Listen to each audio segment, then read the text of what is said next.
24 ঘন্টার মধ্যে পুলিশ সদস্যদের কর্মস্থলে যোগদানের নির্দেশ দিয়েছেন নতুন আইজিপি মোহাম্মদ মইনুল ইসলাম।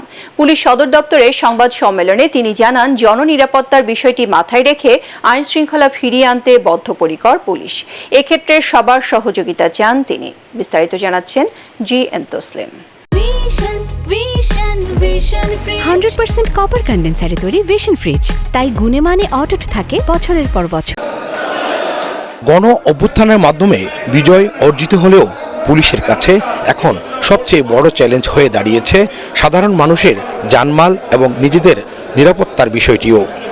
দায়িত্ব গ্রহণের পর প্রথম সংবাদ সম্মেলনে এইসব বিষয়ে গুরুত্ব আরোপ করেন নবনিযুক্ত আইজিপি মইনুল ইসলাম। আলাদা মিডিয়া আছে আমাদের। আন্দোলনকে কেন্দ্র করে ঘটে যাওয়া ছাত্র জনতা ও পুলিশ সহ প্রত্যেকটি হত্যাকাণ্ডের বিচারেরও আশ্বাস দেন তিনি।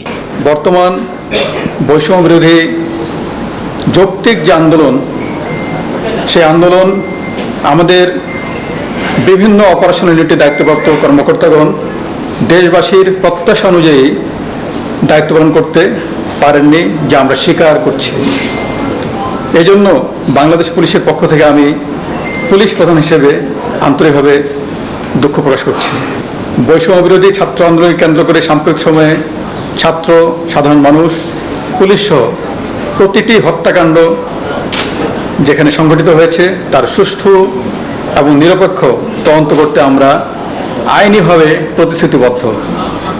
দেশের শান্তি শৃঙ্খলা এবং স্থিতি ফিরিয়ে আনতে আমরা যা যা করণীয় সর্বোত্তভাবে সকল সদস্য মিলে সেটি করব। যে সকল অতি উৎসাহী পুলিশ সদস্যের অপেশাদার আচরণের কারণে এমন পরিস্থিতির সৃষ্টি হয়েছে, তাদের বিরুদ্ধে যথাযথ ব্যবস্থা নেওয়া হবে বলেও জানান পুলিশ প্রধান।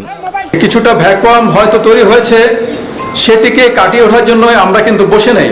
আমরা পর্যাপ্ত সহযোগিতা পাচ্ছি বাংলাদেশ সেনাবাহিনীর কাছ থেকে, সশস্ত্র বাহিনীর কাছ থেকে, এমনকি আনসার বাহিনীর কাছ থেকেও পাচ্ছি, এবং তারাও কিন্তু কাজ করছে।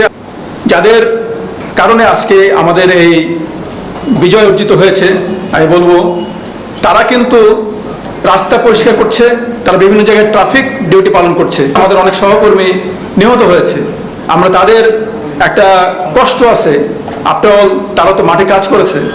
আমরা যতই বলি যে আমাদের এখানে চেইন অফ কমান্ড অথবা আমাদের কিছু অপারেশনাল ভুল ত্রুটি, আমরা সেটাও স্বীকার করি। সেগুলি নিয়েই কিন্তু আমরা ডিব্রিফিং করা, আমরা অ্যানালাইসিস করা, আমরা পরবর্তী ব্যবস্থা গ্রহণ করা, সবকিছু আমরা করব ইনশাআল্লাহ।